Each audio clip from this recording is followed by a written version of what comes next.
আমি খুব আপনার সহজে কথা বলতে পারি। আমি অনুরোধ করবো আমাদের চীনা এমবেসিতে নাফিসা আছে, সে খুব ভালো বাংলা জানে, সে এটা নোট নেবে, নিয়ে পরবর্তীকালে আমাদের রাষ্ট্রদূতের কাছে আমাদের কথাগুলো যেটা আমি বলতে চাই সেটা তার কাছে পৌঁছে। Do you agree with me excellency? Thank you very much. আমাদের জন্য একটা বিশাল একটা সুযোগের দ্বার উন্মোচিত হয়েছে। বাংলাদেশের মানুষের সঙ্গে চীনের সম্পর্ক ঐতিহাসিক, বহুদিন থেকেই এই সম্পর্ক, অতীশ দীপঙ্কর তারও আগে থেকেই এই সম্পর্ক চলে এসছে। বাংলাদেশ সৃষ্টি হওয়ার পরে, আমরা যখন বাংলাদেশে যুদ্ধ করে বাংলাদেশ সৃষ্টি হলো, তারপরে এই সম্পর্কটাকে আরো দৃঢ় করেন আমাদের স্বাধীনতার ঘোষক শহীদ প্রেসিডেন্ট জিয়াউর রহমান। এবং তার সময়ই আমাদের এই চীনের সঙ্গে আমাদের সম্পর্কটা আরো বেশি বেড়ে যায়। এটাকে আরো কংক্রিট করে, এটাকে আরো আপনার দৃঢ় করতে পেরেছিলেন আমাদের আরেকজন এই দেশের একজন খ্যাতনামা পুরুষ এবং একজন বাংলাদেশের জন্য যিনি সংগ্রাম করেছেন, লড়াই করেছেন, এমনকি পাকিস্তান পিরিয়ডেও যিনি চীনের সঙ্গে সম্পর্ক তৈরি করবার জন্য কাজ করেছিলেন, সেই মহান নেতা মির্জা গোলাম হাফিজ সাহেব। আমি 1994 সালে যখন প্রথম চীনে যাই, তখন চীনে ফ্রেন্ডশিপ হল বলে তাদের একটা হল আছে। I don't know whether that is still there or not. The Friendship Hall was there. And a big portrait of Mr. Ghulam Hafiz was there. And the caption was, the ambassador of Bangladesh Friendship Society. So, উনি ছিলেন যার শুরু করেছিলেন। তারপর থেকে বাংলাদেশ চীন সম্পর্ক গভীর থেকে গভীরতর হয়েছে। বিশেষ করে পরবর্তীকালে দেশনেত্রী বেগম খালেদা জিয়া যখন চীন সফরে যান, তখন সেটা আরো বৃদ্ধি পেয়েছে। আমাদের মূল সম্পর্কটা হচ্ছে আমাদের পারস্পরিক যে স্বার্থ, সেই স্বার্থ রক্ষা।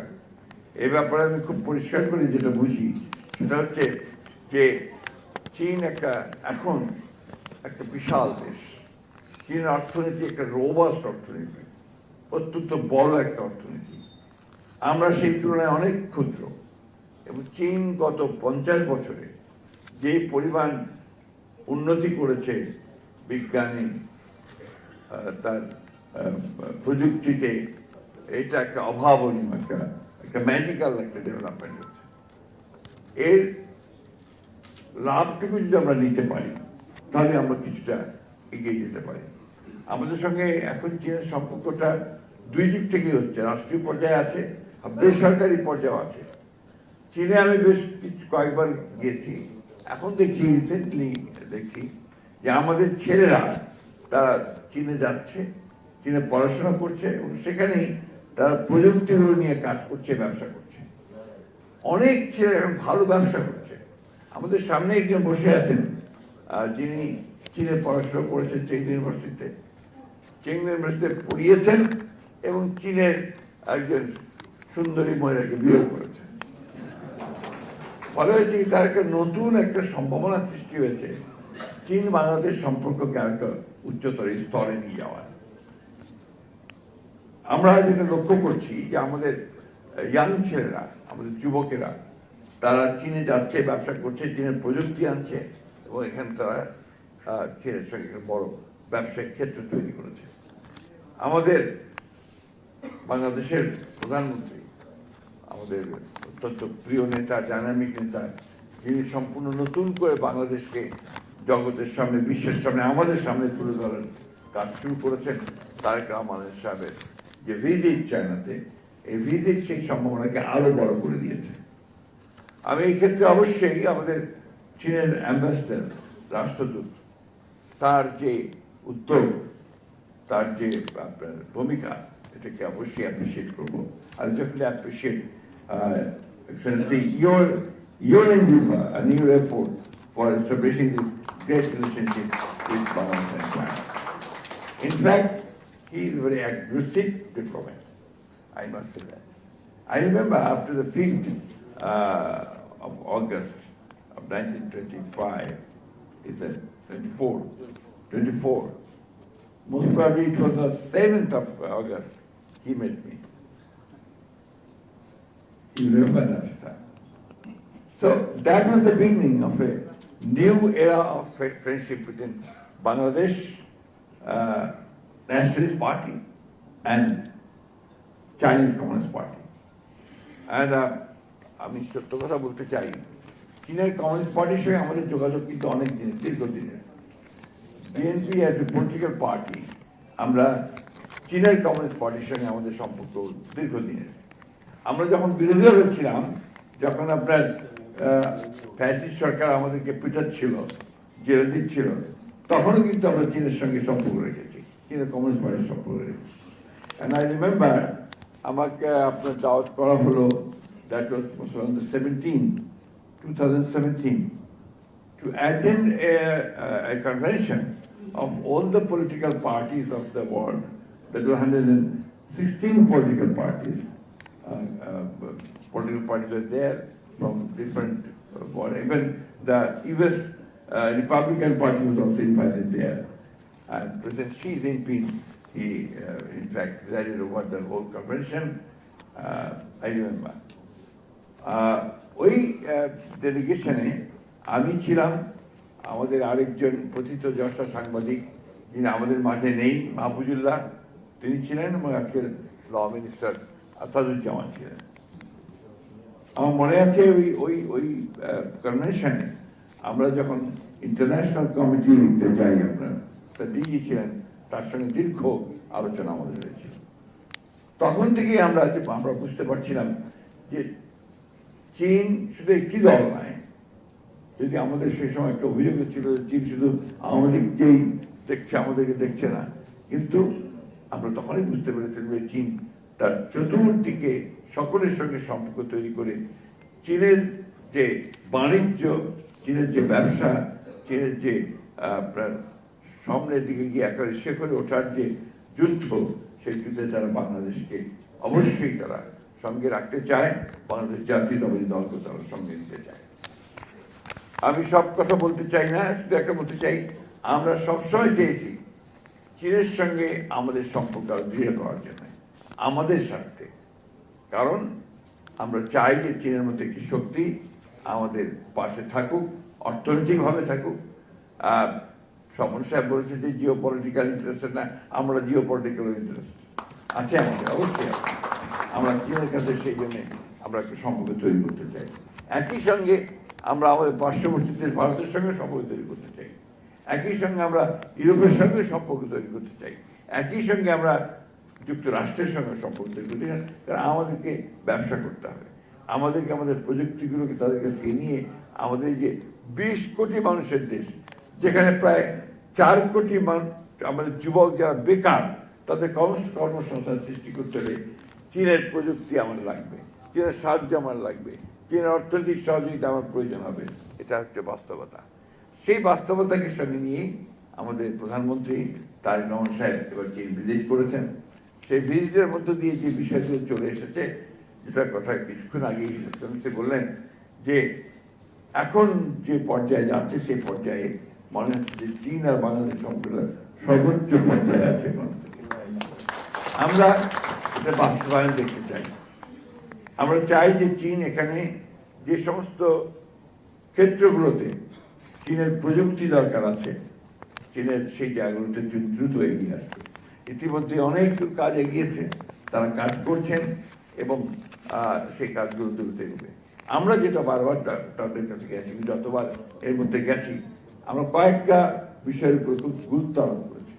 তার মধ্যে একটা হচ্ছে যে কারিগরি শিক্ষার যে বিষয়টা, এটা আমরা চেয়েছি যে চীন আমাদের এখানে কতগুলো ইনস্টিটিউশন তৈরি করে আমাদের ছাত্রদেরকে সেই কারিগরি শিক্ষায় তারা শিক্ষিত করে তুলবে, যাতে করে আমাদের ছেলেরা বাইরে কাজে পায়, বাইরের কাজ করে সুযোগ সৃষ্টি করতে পারে।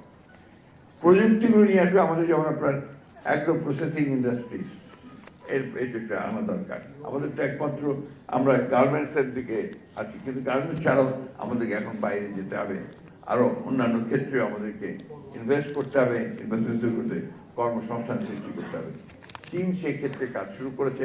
আমরা ইতিমধ্যেই আমাদের মন্ত্রণালয় থেকেই আমরা আপনার যে ওয়েস্ট টু এনার্জি, বর্জ্য থেকে বিদ্যুৎ তৈরি করা, এইটাতে আমরা কাজ অনেক দূর এগিয়েছে, কাজ শুরু হয়েছে ইতিমধ্যে।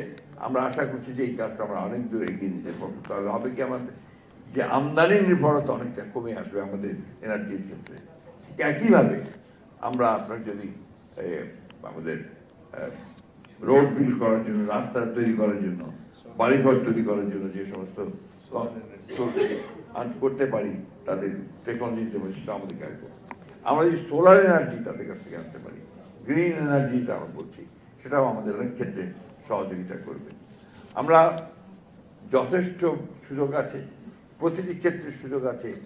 চীনের প্রযুক্তিকে নিয়ে এবং তাকে আমরা আমাদের মধ্যে সেটাকে ট্রান্সফার করে আমরা সেই কাজগুলোকে এগিয়ে নিয়ে যেতে পারি। আমরা খুব আশাবাদী। আমাদের সঙ্গে চীনের সম্পর্কটা কিন্তু একটু ভিন্ন, যেটা এখানে অনেকে বসে আছেন, এটা কিছুটা আপনার আদর্শিকও আছে। আমি আমাদের সঙ্গে বলতে আমি আমার দেশ বোঝাচ্ছি না, আমি নিজেকে বোঝাচ্ছি। এবং আমরা আসলে ছাত্র জীবনে আপনার চীনপন্থী রাজনীতি করেছি, তখন এটা ছিল, ইট ওয়াজ দেয়ার এট দ্য টাইম। আমরা স্লোগানও দিয়েছি, চীনের চেয়ারম্যান আমাদের চেয়ারম্যান। এটা ছিল একটা ভিন্ন সময়, সেই সময় চলে গেছে। এখন আর সেই সময় নেই। এখন হচ্ছে চীনের সঙ্গে সম্পর্ক আমাদের ব্যবসায়িক সম্পর্ক। আমরা আমদানি করব, রপ্তানি করব, তারা আমদানি করবে, তারা রপ্তানি করবে। আমি বক্তব্য বাড়াবো না। আমি খুব আনন্দিত আজকে যে আজকে আপনার অনেকদিন পরে বাংলাদেশ চীন মৈত্রী সমিতি আবার রিভাইভ করেছে, আবার সে পুনর্গঠিত হচ্ছে। আমাদের অনেক স্মৃতি রয়েছে। 1994 সালে আমি প্রথম চীনে যাই, সেটা আপনার এই বাংলাদেশ চীন মৈত্রী সমিতির মাধ্যমেই যাই। আমাদেরকে নেতৃত্ব দিয়েছিলেন তখন সৈয়দ মনজুর হোসেন, অনেকেই ছিলেন সেই টিমের মধ্যে। তো সেই সময় খুব প্রচুর চীনে অনেক জায়গায় ঘুরেছি। মনজুর হোসেন মারা গেছেন রাজশাহী, তিনি নেতৃত্ব দিয়েছিলেন। আলামিন সাহেব ছিলেন, আমাদের ইহসানুল কবির আমাদের সঙ্গে ছিল। তো সেটা সেই সময় আমরা চীনে প্রচুর বিভিন্ন জায়গায় গিয়েছি। পরবর্তীকালে আবার গেছি, তখন আপনার মাঝখানে আবার ম্যাডামের সঙ্গে গিয়েছি। ম্যাডামের সঙ্গে যখন গেছি 2002 সালে, তখনও প্রচুর জায়গায় তারা আমাদের নিয়ে গিয়েছিলেন। এবং সেই স্মৃতিগুলো বারবার মনে পড়ে। এবং যে আপনার গেস্ট হাউসে ম্যাডাম ছিলেন, একই গেস্ট হাউসে আমাদের প্রধানমন্ত্রী তারেক রহমান সাহেব এবার ছিলেন। Same guest house, the madam resided in the which they accommodated for Madam in this delegation led by Tariq Rahman was also in the same guest house, I remember. এবং ওই সময় গ্রেট হলে ম্যাডামের রিসেপশন দিয়েছিল তারা। আমি কথাটা প্রায় বলি, যেটা একটা কীভাবে বলবো এটাকে, যে কাকতালীয় নাকি আপনার বিধাতার একটা ইচ্ছা আমি জানি না। সেটা হচ্ছে যে ওই তখন প্রচণ্ড শীত ছিল, বাইরে আপনার রিসেপশন করা সম্ভব হচ্ছিল, গ্রেট হলেই রিসেপশনের ব্যবস্থা হয়েছিল। তো গ্রেট হলে রিসেপশনের সময় যখন ম্যাডাম চীনের প্রধানমন্ত্রীকে তার ডেলিগেশন মেম্বারদের পরিচয় করিয়ে দিচ্ছিলেন, সেই সময় পাশাপাশি দাঁড়িয়েছিলাম, আমরা ছিলাম। আমার পাশেই আমাদের আজকে প্রধানমন্ত্রী তারেক রহমান সাহেব ছিলেন। তা ম্যাডাম যখন পাশে এসে প্রধানমন্ত্রীকে পরিচয় করে দিলেন যে হি ইজ মাই সান তারেক রহমান, চীনের প্রধানমন্ত্রী তার হাতটা শক্ত করে ধরলেন, ধরে বললেন, carry the flag of your father and mother. এটা আমি ভুলতে পারি না, এটা আমি সবখানে বলি। কারণ আজকে দেখুন, সেই শহীদ প্রেসিডেন্ট জিয়াউর রহমানের স্বাধীনতার সার্বভৌমত্বের যে পতাকা, নিজের দেশকে তুলে ধরার যে পতাকা, উন্নয়নের যে পতাকা, সেই একই পতাকা কিন্তু দেশের বেগম খালেদা জিয়া বহন করেছেন। এবং সেই ফ্ল্যাগটি তারেক রহমান আজকে এত সংগ্রাম, যুদ্ধ, লড়াই করে সেই পতাকা আবার তুলে ধরেছেন। That is the success, that is the achievement. আমি যে জন্যই বলি যে চীনের সঙ্গে বাংলাদেশের সম্পর্ক অবিচ্ছেদ্য সম্পর্ক, এটাকে সহজে কেউ টেনে নিয়ে ছেড়ে ফেলতে পারবে না। আমাদের রাজনীতি আর চীনের রাজনীতির মধ্যে খুব বেশি পার্থক্য আছে বলে আমার কাছে মনে হয় না। আজকে দেখুন, আপনার গোটা পৃথিবীতে চীনের যে রাজনীতি, সেই রাজনীতির দিকে কিন্তু আমাদের মতো দেশগুলো যারা আমরা একটু কম শক্তিশালী দুর্বল, আমরা কিন্তু একটা বাধ্য হয়েই আমরা কিন্তু তাদের দিকে যাচ্ছি ফর ব্যবসা বাণিজ্য, আমাদের সিকিউরিটি সব প্রশ্নে আমরা যাচ্ছি চীনের থেকে। কারণ চীন এখন সেই জায়গায় নেতৃত্ব, আমি এ কথা বারবার বলেছি, আমাদের বিভিন্ন বক্তৃতায় বলেছি যে China should take the lead. চায়নাকে লিড নিতে হবে, নেতৃত্ব দিতে হবে, যে নেতৃত্ব প্রয়োজন এই বিশ্বে। কারণ অন্যায়ের বিরুদ্ধে, আধিপত্যবাদের বিরুদ্ধে, সম্প্রসারণবাদের বিরুদ্ধে চায়নাকে নেতৃত্ব দিতে হবে। আমাদের মতো দেশগুলো আমরা তাদের পাশে এসে যেন দাঁড়াতে পারি, এই বিষয়টা আমি বিশ্বাস করি বলে আবারও বলছি যে আমরা একটু নিরাপদ বোধ করি যখন চায়নার সঙ্গে আমাদের সম্পর্ক দৃঢ় হয়। এই কথাটা আমি আবার বললাম, কেউ কিছু মনে করলে করতে পারে, আই ডোন্ট মাইন্ড, বাট চায়নাকে আমাদের দরকার, চীনকে আমাদের দরকার। সেখান থেকে আমি again, Excellency, I thank you very much for taking this aggressive attitude and effort to build the leadership, the friendship between China and Bangladesh closer. And I appreciate your all interest. Thank you very much. আপনাদের সবাইকে ধন্যবাদ আমার কথা শোনার জন্য। আমরা আশা করি let us hope যে আমাদের চীনের সঙ্গে সম্পর্ক আরও দৃঢ় হবে, এই বন্ধুত্ব আরও দৃঢ় হবে, মিউচুয়াল যে রেসপেক্ট, সেই রেসপেক্ট রেখে সামনের দিকে আমরা এগিয়ে যাব। ধন্যবাদ সকল। ধন্যবাদ মাননীয় প্রধানমন্ত্রীকে আজকের মূল্যবান